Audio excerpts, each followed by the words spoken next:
We are rolling. I had recently done a podcast with Jay DeMeo for CVAPs and, the Central Virginia Sports Seminar or whatever. And he told me, he goes, yeah, do you hear that thing when you press record? It says, recording in progress. I said, yeah. He goes, someone got sued. I said, oh, that makes sense. I didn't even think about that. Like they were recording people and people had no idea that it was recording, aside from like the little in that upper left-hand corner saying recording, but they have no way of knowing. I thought that was, yeah. Well, so we start this week off with Coach Ryan Nie. And for those of you that need the background on him, go to our previous episode with Ryan Nie, RyanNie, Ryan Nie, the speed guy. Let's get it going today. Ryan is actually, he was just discussing this in the gym with us the other day, and he's kind of on a little bit of a health kick in regards to limiting processed foods. Years ago, I had taken the ALCAT food sensitivity test, maybe 11, 12, 13 fucking years ago by now. And it was a brand new food sensitivity test, and it told me to stay away from dairy, peanuts, sunflower seeds, egg yolks, mustard seeds, and some other stuff. I completely forget what it was, but I stayed away from it, and all my pain in my lower back went away. I had excruciating lower back pain. I mean, you guys know for years I had it. It happened my sophomore year of college. And I would always get, even to this day, like I know when it's going to rain. My back, a thunderstorm specifically, like my back is tight. I'm like, what the fuck? It won't loosen up. Like I'm in a lot of discomfort and I become real twatty. And when I cut out all those foods, my back pain went away. And I actually got shredded as hell. And then once I started reintroducing dairy again, every time I did, I experienced pain. Ryan, why don't you tell us your experience that recently happened? So for me, I wanted to start eating healthy. I wanted to lose some weight, and I struggled to like ease into things. So for me to like spark things with like eating well, I decided to go no processed foods for 2 weeks. I mean, what better diet is there than that, than going no processed foods, no alcohol?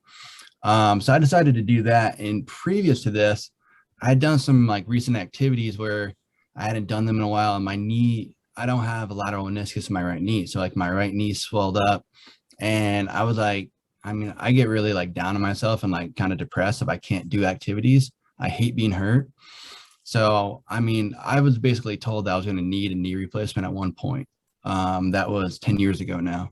I was getting bone spurs. My knee was giving out, locking out, stuff like that. And I've kind of like learned to deal with it. But like after doing this new activity I hadn't done in a while, like my knee was so bad for over a week that I was like, it's probably time I'm gonna have to have a knee replacement. Like I was getting like real sad about it. And I decided, like I always try to go natural first. And then if I can't like solve something naturally, like then maybe we'll take a drug or like surgery or something like that. So I did the no processed foods, and I went from like my knee being swollen daily to literally no knee swelling. And you know how much I've been running lately. I've started like running, trail running and stuff like that.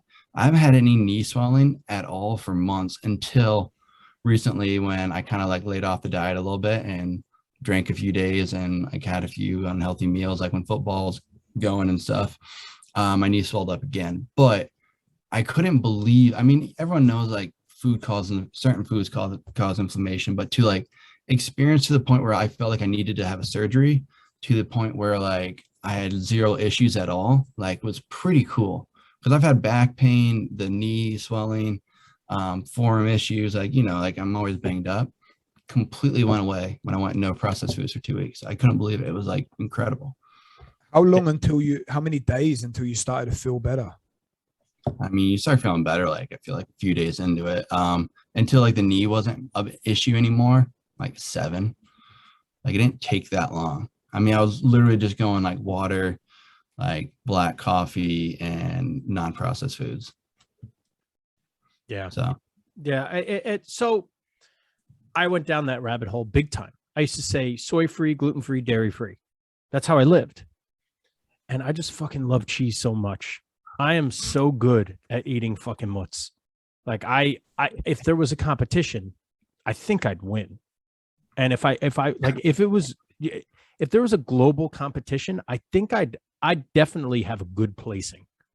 Right? Like I'm a top tier mutts guy.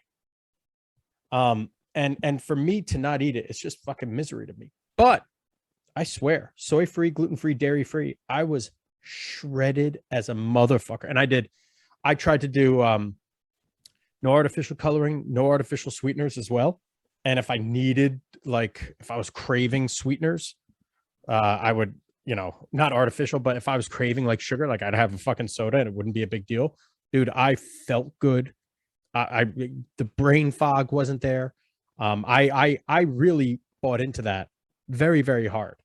And I mean, you listen to guys like Lane Norton, who's tries to be as evidence-based as possible, but he's a total cunt about it. And he's not wrong regarding the research, right? Saying like, it causes inflammation, like this fucking bullshit.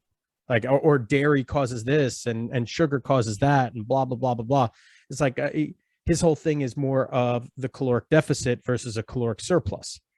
And those are the things that cause inflammation. Now, I can get on board with that as well. Like, I'm Italian. My whole fucking ancestry, like we ate cheese. So why, and pasta, like why the fuck would any of that cause any kind of irritation to me? Like, this is what I grew up on, even what I grew up on, and then what my ancestors got acclimated to eating. So why on earth should and bread? I mean, why the fuck should anyone have a fucking bread issue? You know what I mean? Like, that was like the first fucking thing that we ever made as humans. You know what I mean? Like, it was bread. So thinking like that, I don't know, maybe Lane's right, maybe he isn't. And he's a big proponent of, yeah, I'm going to have my diet fucking soda. But anecdotally, I can't refute what I feel. You can't refute what Ryan feels. I don't know where the fuck I stand on any of this stuff. Well, a little side note there. I remember when I first moved to Jersey and met up with you.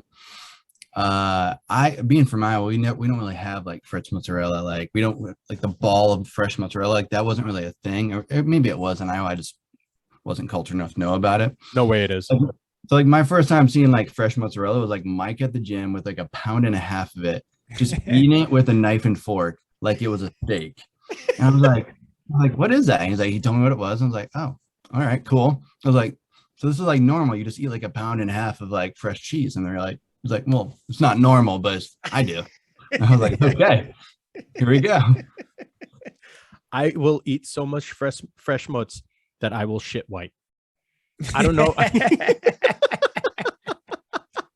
I don't know if there's something wrong with my gallbladder. It's a lack of salts leaving the gallbladder. I'm not sure. That could be problematic, but that's how much I eat. But I'm not world class in Oreos. I'm not world class. I'm not going to say I am. But I'm beer league. Like, I can be all like MVP beer league, I think, in fucking eating Oreos. And I'll eat so many Oreos that I too will shit black.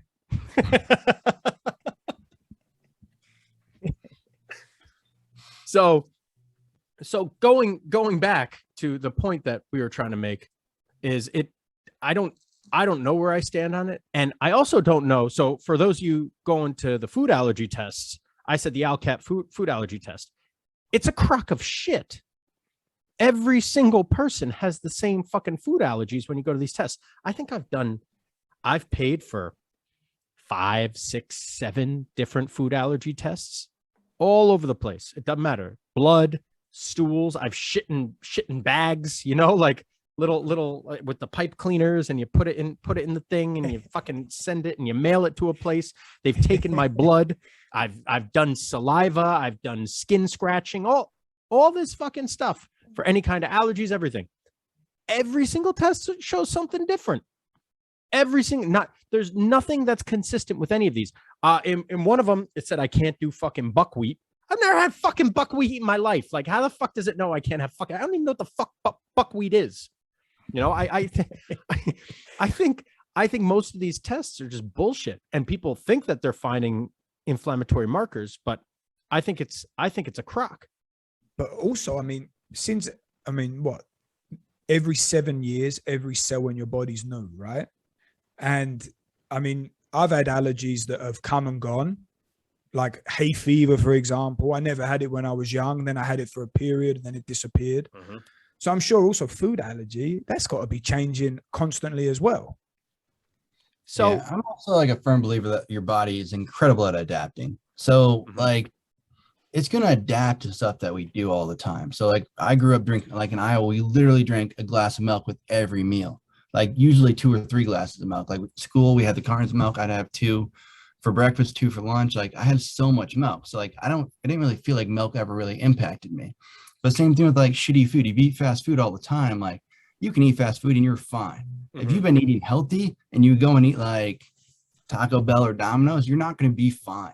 You know, you're going to be on the toilet. You're not going to feel very well. So Ryan, when you were drinking milk, was you drinking raw milk? No. A lot of like the cartons were just like the carton milk, like you'd get in like a public school or something, or so that was a lot of it. And the other one, we'd actually go to the gas station Quick Start and you get bags of milk, and they give you like this like pitcher. You put the bag of milk in and you cut the corner off and you pour it out like that. Yeah. Jesus. It's a lot cheaper than getting the like plastic cartons of milk. So we get a crate of different bags of milk and we'd carry that home. What do you know about raw milk? Is that a thing over there in the US, or is it like completely shut down? It's illegal in New Jersey.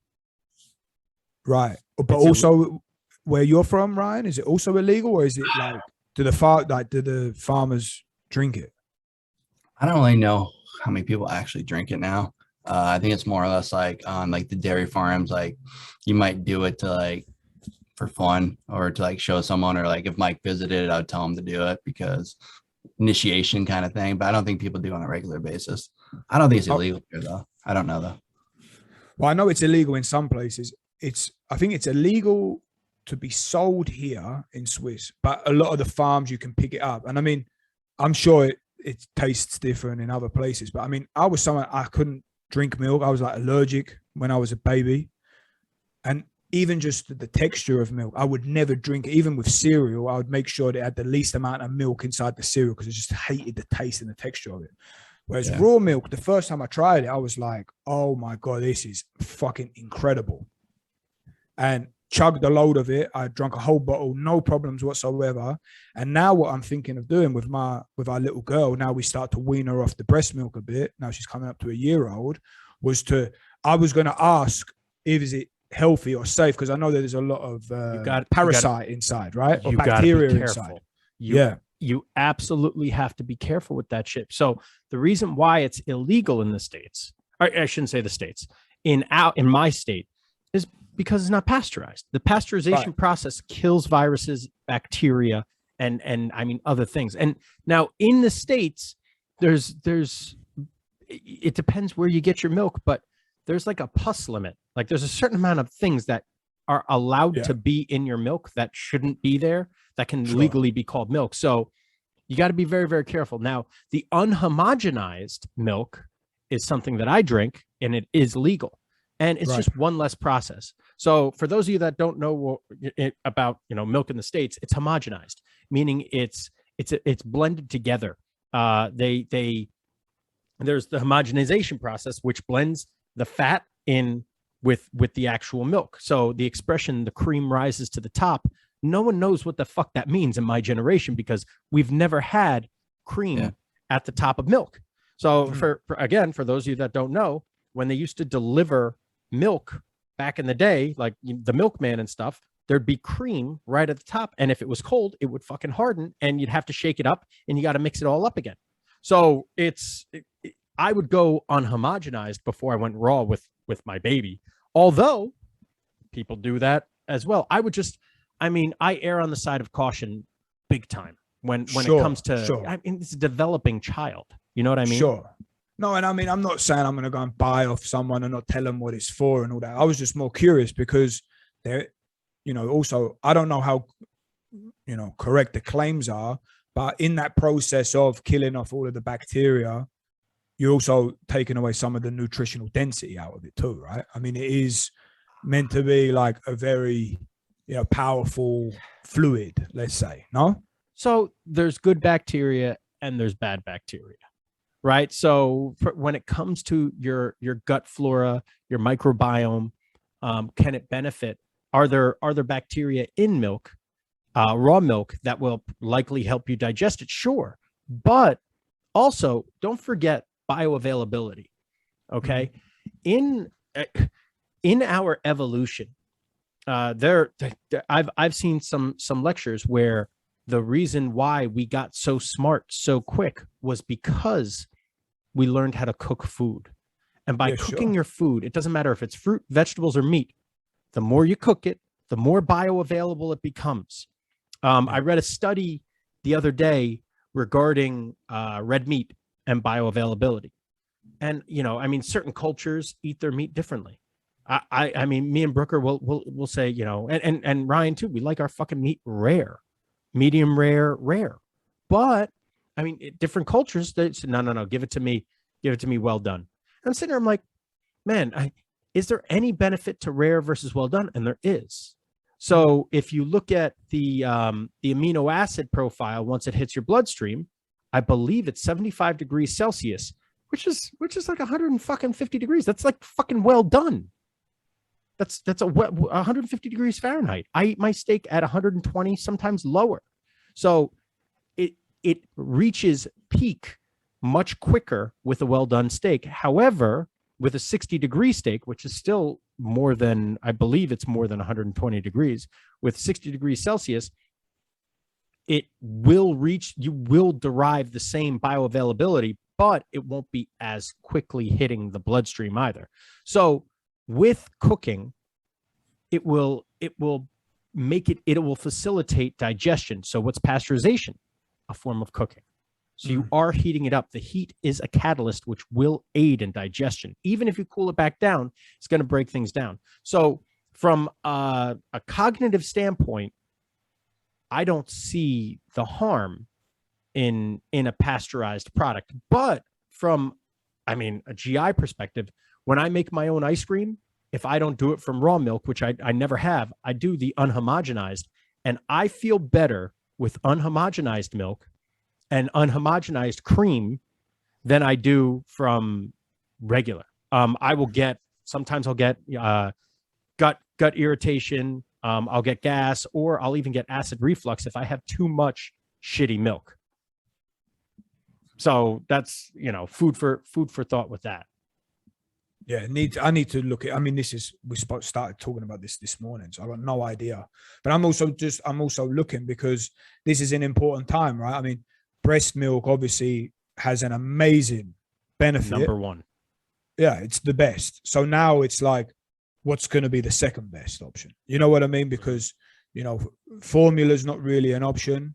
I mean, it can be, but I was also thinking about, we've got such great farms here, and if cow milk is meant to be the next best thing, why not get it from and then I was like, well, raw milk is good, but I know about the whole like bacteria issue. So I mean, and to be honest, like not all milk is the same. Like, I'm sure, Ryan, you know better than anyone, there's a difference in quality amongst farmers, right? You got some guys that are caring a lot more for their milk and their production than others. And I mean, here it's like as good as you can possibly get. Like, the farmers cry if one of their cows dies because they know them by name and stuff like that. You know what I mean? So yeah, it's a bit different of a process. So, but yeah, good points, Mike. I'll look it up.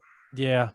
I'm not sure what I would do. Now, keep in mind, generations of babies have developed properly from formula.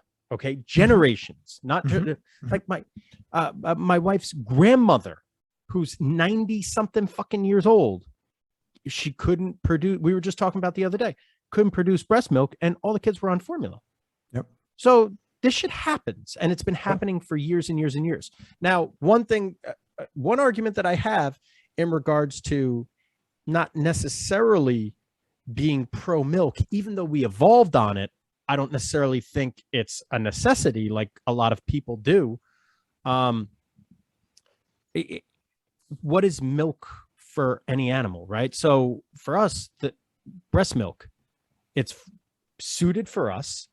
It's the interaction between the baby's saliva and the mother's mammary gland. It will learn how to partition the proper macro and micronutrient profile based on extended period of times on the nipple. That's why when you're doing the breast pump, you should always make sure that the baby at some point does have contact with that breast, so it still has like that DNA encoding sort of thing, and it could properly adjust the macro micronutrient profile as the baby grows. With cows, I'm sure there's a similar mechanism between them and their calves, but that's cow protein or cow protein. That's cow DNA. That's not human DNA, right? So it doesn't seem logical in any way that I'd go and just suck a cow's tit. Like that seems absolutely ridiculous. So unless you had, a couple extra beers that Friday night, bro, that could be a funny one with the boys.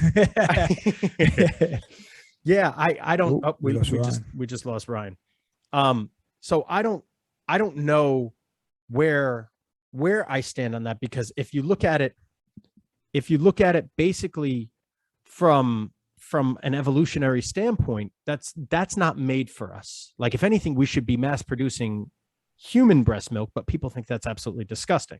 But to me, that's absolutely no different. In fact, it's more beneficial than bovine milk. Yeah, sure. And I mean, look at wet nurses, right? They were, I mean, it's fascinating. It is fascinating. I mean, I know, the breast milk will change if it knows the baby has a slight sickness or illness. I even know that the breast milk will change taste, but on each of the breasts will have slightly different ones. Because say, for example, my girl only goes to one teat, the other one she don't like the flavor, maybe it's just old. I don't know what's going on, but she won't touch that one, she don't like it. So, it's fascinating. But anyway, enough about tits and milk. So, Ryan, Yes. the other thing we were talking about before we started was return to play, and an issue that, I mean, I see this all too frequently, where people just come back far too soon and try to hit the ground running. You've done a handful of ACL rehabs at the gym, and I mean, just to go into some of the things that we do, in regards to what are indicators of quality that will be replicable. What are you trying to say? Replicable? Yeah, that's the word. Replicable versus things that are, this is something that we can replicate in training, but can we put it onto the field? Right? Like, or even someone with lower back pain. Like, what's your process to get people ready in regards to return to play? With the ACLs or just in general? I don't know. You tell me. What are you comfortable talking about? Well, in general, I think a big thing is one. So let's go with the ACL. One, I want to make sure that they can move correctly. So I'm going to look at how they're moving, like how they're making their cuts, how they're decelerating. And one thing I find is that actually, especially with, most of my ACL rehabs have been like high school age girls who, tore it non-contact around the, like, a year after puberty, around 13, 14. So when it's non-contact and at that age, they probably tore because of, faulty movement patterns, muscle imbalances. They weren't moving correctly, they weren't functioning correctly. So the leg that we rehab usually actually starts to perform better than the other leg that has not had a surgery yet. So it's like easier almost to train the leg that had the surgery on to actually, decelerate correctly, use the posterior chain, not have like your knees cave valgus or, shoot forward the anterior translation. It's easier to train that leg than it is to detrain the other leg and train that leg to not moving correctly. And then also the leg that didn't have the surgery, it typically is overly fatigued from, all the compensation during the rehab process. Yeah, I've noticed. I've absolutely noticed that. The hardest part for me, mostly with females, is making sure that there is the proper symmetry between tissue quality and motor patterns. And it's very, very difficult because what's the statistics are, it's like it takes 2 years to really be out of the woods when it comes to the return to play, so I'm super conservative when it comes to return to play. And to be honest with you, if I have a player even sprain an ankle and they're within, number one, the first year, I say, all right, you're out. You rolled your ankle, you're out. Proprioception's fucked, you're out. Doesn't even matter what leg you do it on. I don't care. And usually it's the good leg that they roll the ankle on. So now if they roll the ankle on the good leg, that means that they were favoring, typically, unless you step on someone or whatever, but typically you're favoring that one side more so because the psychological preparation just hasn't aligned with the timeline that you needed to play the sport with your team. Yeah, and you're saying the sprained ankle was someone coming back from the ACL. Yeah. Correct. Yes. Yeah. This is like a post ACL thing. Yeah, I just wanted to clarify that. The other thing too is conditioning. So like with any injury, there's a lot of time going to be deconditioning depending on how long you've been out of play. And there's been plenty of studies that have shown that most of these non-contact injuries happen later on in games. So just because you can go and make a proper cut once in a controlled environment, it doesn't mean that you can do it throughout the entire, duration of a game. But most coaches, especially, high school coaches, even college coaches, like they're not prepared to ease somebody in with proper volume. So they're not going to put them in, for 25% of their normal reps game one and then ease them back into that. They're expecting them to be able to do what they used to do. And that's just not reasonable. So with the preparation, also getting them to the point where they are conditioned enough to be able to perform correctly for an extended period of time under fatigue conditions.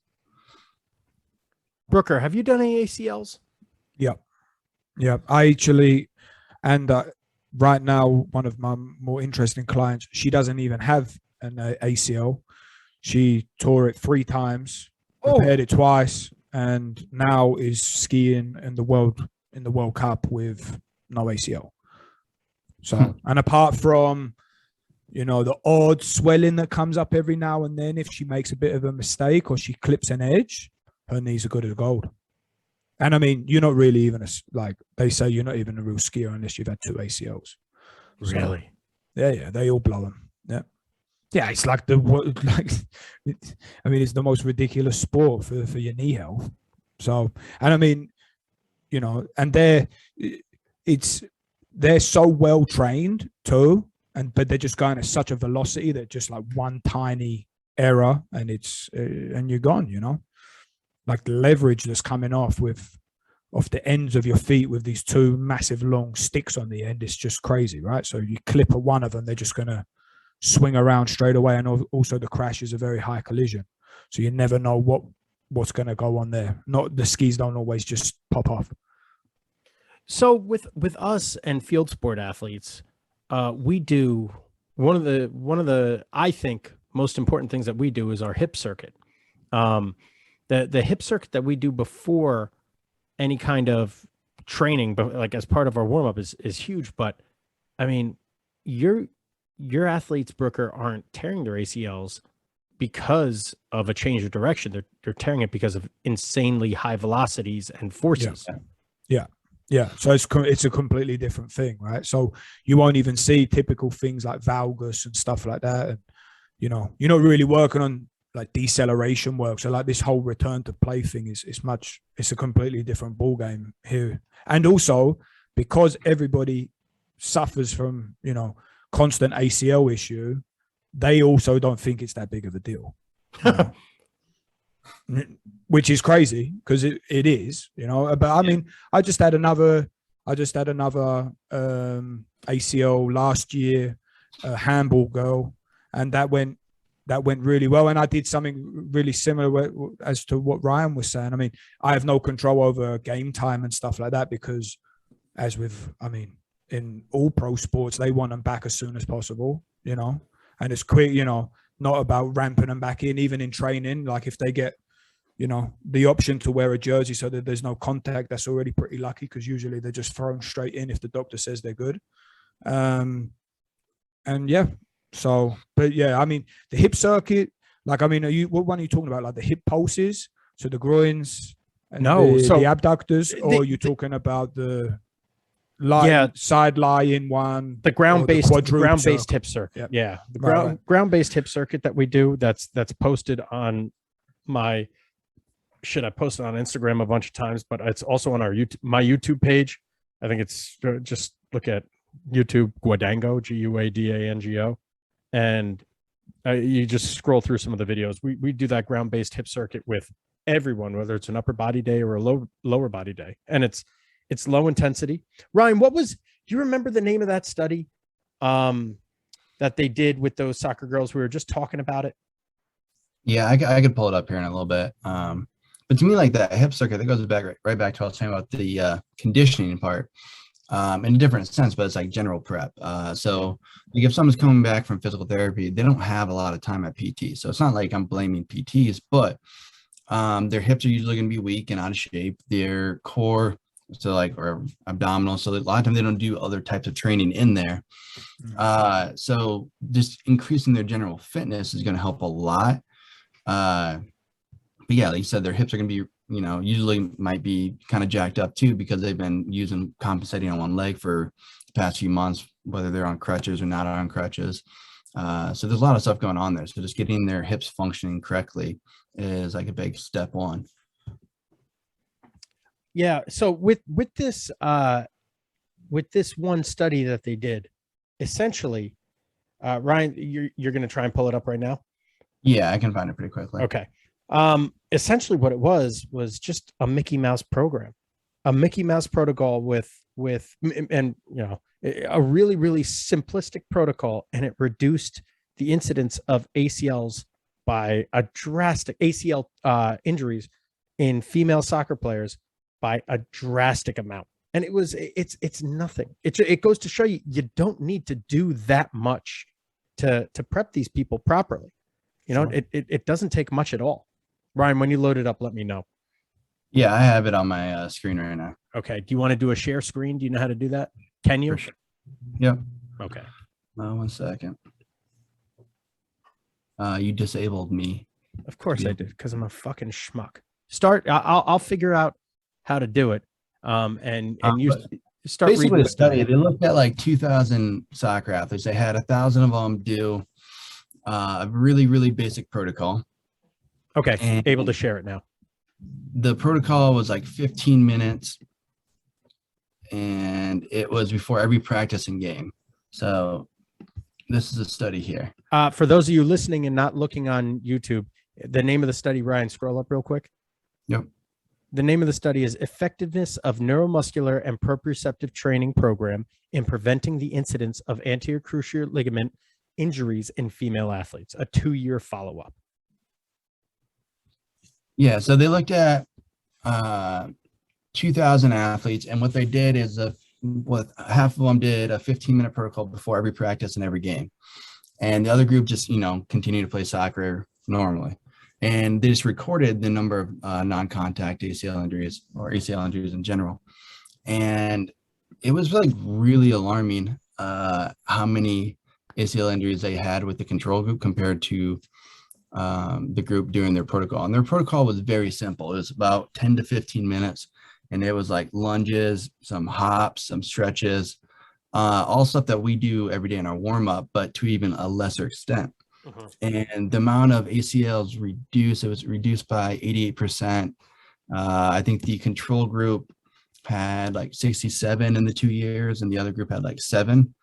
I haven't looked at the details in a while, but something like that. So a dramatic decrease in ACL injuries just from doing a 15-minute like bodyweight lunges, glute bridges, single leg hops, and a few stretches. So to me, like that information is like every coach, every female soccer coach in the country, in the world, why not just implement some sort of that and like you can decrease the amount of ACL injuries tenfold, like it's crazy. Yeah. My athletes always ask when they're not with us, like, oh, I have season and stuff. I said, just do the fucking warm up every single day. Yeah. If you do our warm up every day, you will have a base level of fitness that will carry you through the rest of the season. Like that will be enough stimulus for the most part, unless you need to be like a super high performer, which most of these kids don't. If they just do the warm up every single day, they will be perfectly fucking fine. But you need to make sure you have a all encompassing warm up. So Ryan, are you still killing it with the female soccer? Is that still the largest chunk of your clientele? It wouldn't be the largest chunk now. The coach I was working with, she retired for a few years. So that kind of killed that stream with that team for a while. So I still have a lot of soccer players. I wouldn't say it's the largest group right now. Okay. Pretty diverse. I actually got a lot of volleyball players now. Okay, cool. Cool because volleyball players, you're developing powerful athletes. But yeah, so it's a lot of fun with that too. But no, I still work with some very high-end high school and college soccer players. You got some good flexes for some increases in vert that you have for your volleyball athletes? Yeah, definitely. Been blessed to have some great athletes come in, but one of the high school girls I've been working with for 3 years now, she came in with like a 21 inch vertical, and she's doing a standing counter movement jump of 28.6 now. Nice. Which is extremely elite. The NCAA average for outside hitters, I looked it up, it was something like 22.6. It wasn't terribly impressive. So like a 28.6 is pretty crazy. Jack. Is she tall as well? 6'1", 6'2". Yeah. Wow. Fucking nice. dude. Yeah. And so Ryan, go over some of your protocol with us. I want to hear how some of that is. For the jumping stuff? Yeah. Like a basic protocol that you'll do for improving the high school volleyball players that you have. There's a lot of different things I look at. It really depends on the type of athlete. One, they have to have a base level of strength. If your relative strength, your strength to body weight ratio is poor, you're probably not jumping that high, unless like you're more of an elastic jumper, and that won't really be as much of a counter movement jump. If you do, there'll be someone with a very small counter movement jump, and they're just more elastic. So a lot of them, I want to make sure that they have a good base level of strength. Depending on their level, I might do different things. It doesn't really matter how you develop that strength, as long as they have strong legs and hips. So we'll work on that, and then proper jumping form. A lot of high school kids I find will try to jump more with like their low back. So you'll see like less leg bend and more of a hip hinge, and they'll all have low back pain. So trying to teach them how to jump properly.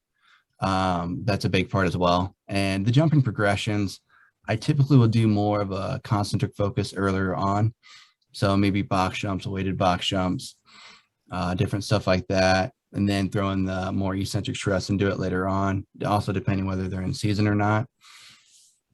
Once they get more advanced, I like doing weighted jumps. I have a peak power predictor in Excel where I basically will put in how much they weigh, how much additional weight they have, and how high they jump. And it tells you how much force they'd have to produce in order to jump that high. So I'll use that. And with that, I'll look at what weight or what percentage of their body weight are they able to produce the highest rates of force.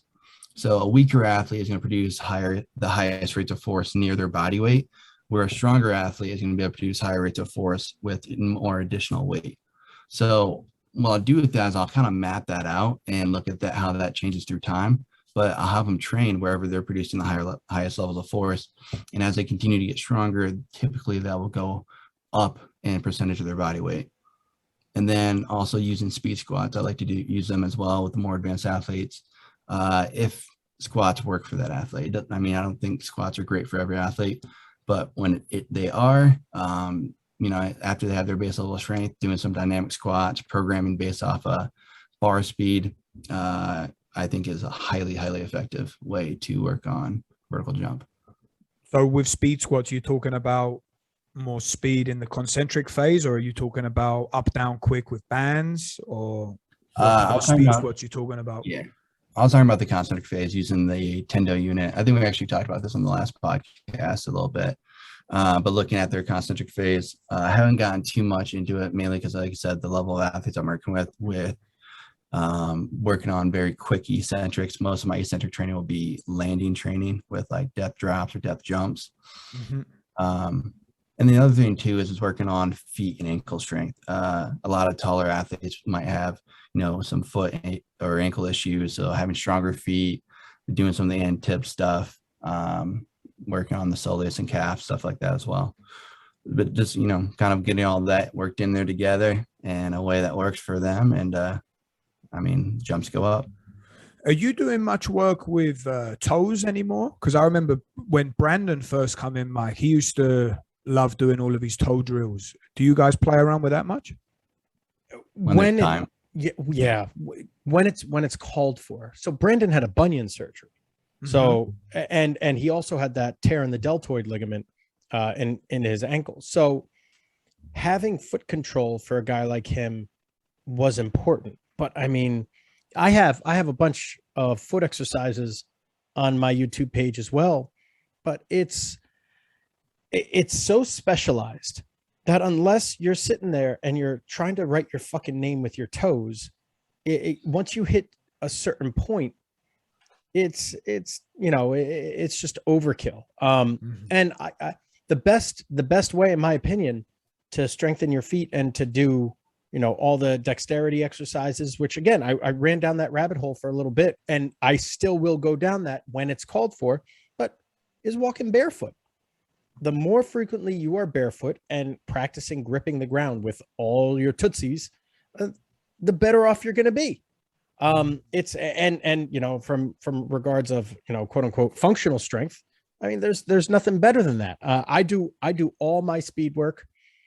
All my submaximal work, whether, I'm on the road or what, like I'm pretty much barefoot, unless I'm worried about glass, and to me, that's the best thing that someone like I can do. But I also, a little segue is I also happen to think that that's like almost an idiot proof way to not pull any muscles too. Once you start getting a little bit older, if you stay barefoot, and you're doing more and you're working on, say that again, right? Yeah, you just can't produce as much force then. Exactly. It's like having a governor on yourself. Exactly. And, the only thing that you're at risk of doing is causing some kind of Achilles tendonitis if you're not used to doing that. So you need to make sure that you're built up to it. And I've been barefoot for 5-6 years in the gym now. So my feet are fine. I do most of my stuff. I do barefoot and it keeps me slower. I'm faster. I'm faster with shoes, but my sneakers are an ergogenic aid, but I don't need them to feel good, so I just try to do all my stuff barefoot and it improves everything. And my back pain I think that my back pain isn't as bad since I've been barefoot, but I also haven't been squatting and deadlifting as much either. So who the fuck knows? Yeah. Right. Sorry, mate. You said that you'd been doing some trail running. Have you ever tried trail running have you ever done that barefoot? Oh, no. Where I'm going, like it's pretty rocky and stuff. I've hiked barefoot, like with the Vibro barefoot shoes before, but never running. The first time I ever tried running with those, like you said, like you have to kind of get used to it. Like, man, did my calves and stuff, everything, they hurt so bad for like a week.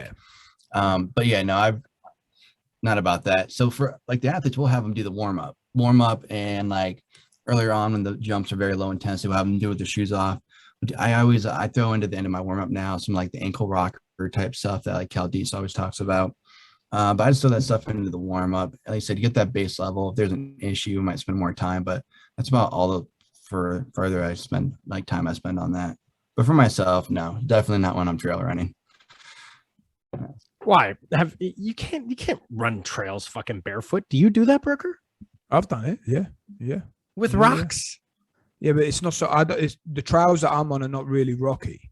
They're much Gotcha. more. It's like almost like mulch. That's the trail. It's not like a hiking path. You know. Okay. It's not like with gravel.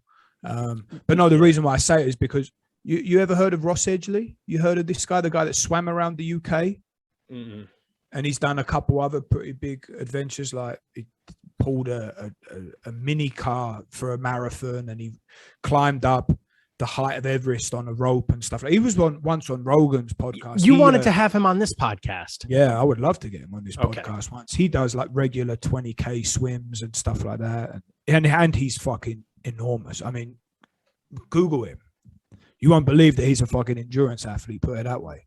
And I know that he's just released a new book, and he talks a lot about, he does this at the beginning stages of GPP. He does a lot of like trails and just running barefoot, and like his feet are like fucking super thick. And I think that's what helped me do all of the Ks eventually too, with a minimal shoe for when I was training for the Ironman. What's his name? Ross Edgley, Edgely. Like I said, our bodies are incredible. As long as you give it time to adapt, it's going to adapt. Yeah. Yeah. I mean, you can even adapt to drinking poison, right? If you start small enough and slowly build it up. So, yes, mate. Yeah. So that's, All those, right? this is the fucking dude. This is him, Brooker. Yeah, that's him. Yeah, this is fucking, look at this chimp. Holy shit. Yeah, he's really like a gym because he's not so tall, you know, but he's just so thick, you know. He went to the same university as me where I did my bachelor's, and I mean, he's always been a fit boy, but yeah. And so yeah, that's more why I brought it up, because I wasn't sure if, I know trail running's getting kind of big too now. So, and I know that he's also, a lot of people trying out his different training techniques. So that's where the barefoot running come in. Yeah, I need to go to the gym real quick after seeing those pictures. Yeah, seriously. Dude. Bro, he's in serious shape, man. Yep. So you mentioned you could drink poison, right? And it's called inoculation. Now, Ryan, to bring it back to the diet again, Ryan was talking about before, you know, if you're used to eating McDonald's, eating it, you don't feel like shit. So that's the other thing that I think about too. And why I got off the soy-free, gluten-free, dairy-free train ride, and started eating more crappy stuff, because I don't want to eat bad food and then be completely shut down. You know, am I looking for optimization? Sure. But I mean, at what cost? Because if I'm debilitated because I had a glass of milk, like that's not optimal. It's the stress resilience component where you remove all stress and all of a sudden everyone becomes fucking softer than baby shit.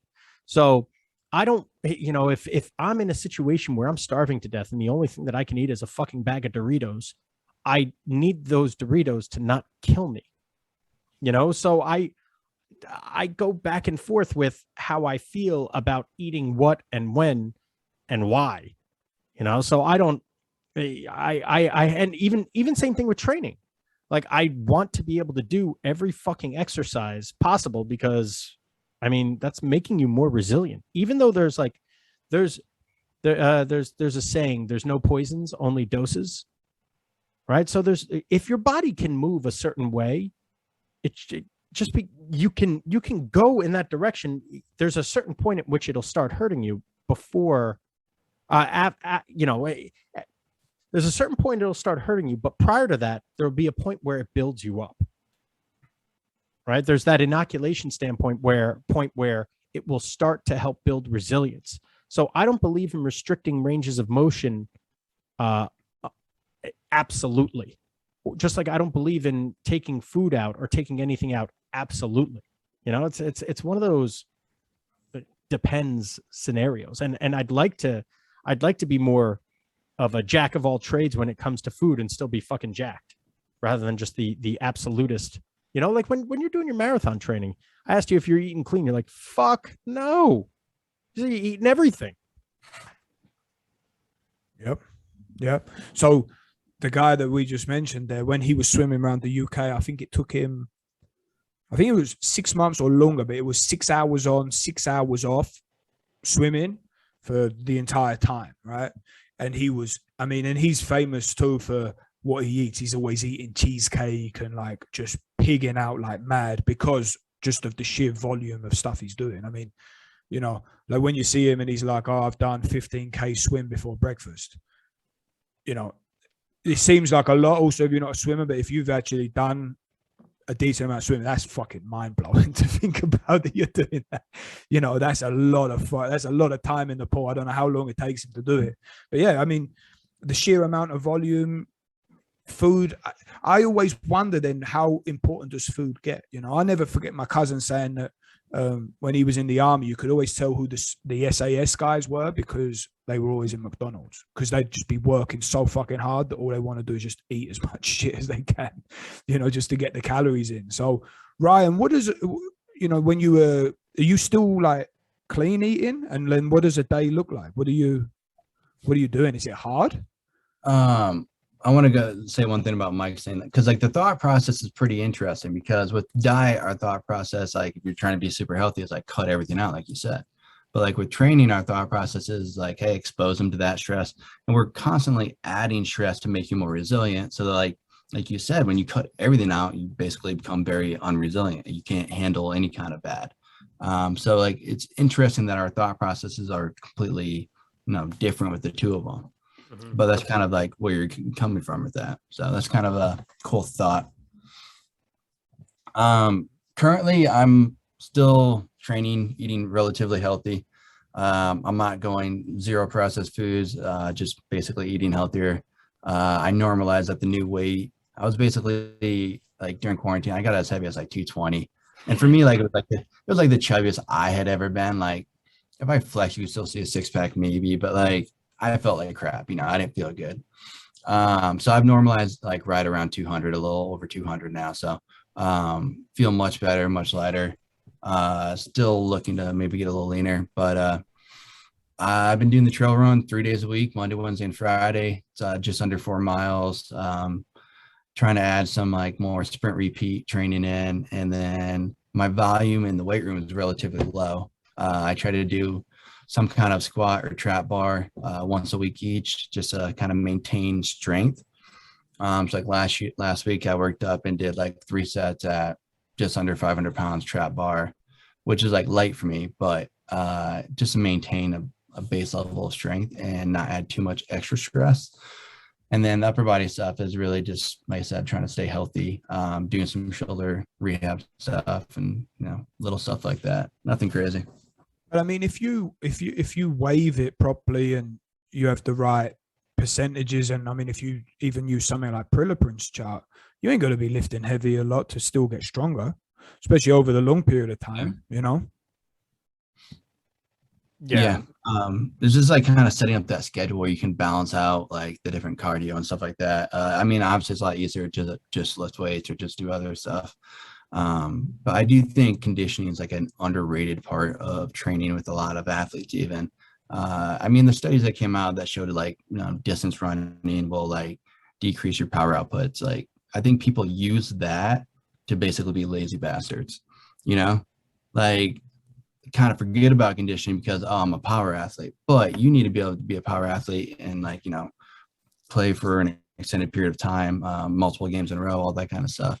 So I do think deconditioning is a bit of an issue with field sport athletes. And like Mike's always said about like wide receivers and stuff, being able to run like a 4.5, you know, 20 times in a row is a lot more beneficial than running a 4.3 once. Yep. You know? Yeah, it's true. You never fatigue, mate.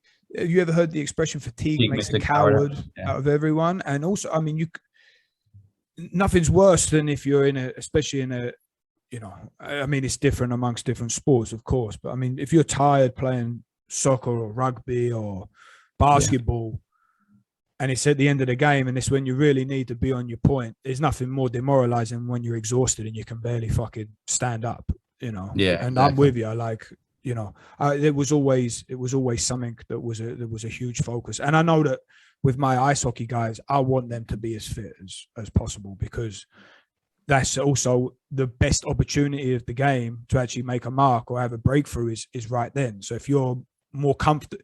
Let's say you're less fucked than everybody else. That's where you're giving yourself the chance to be more lucky. Yeah. And to piggyback what Ryan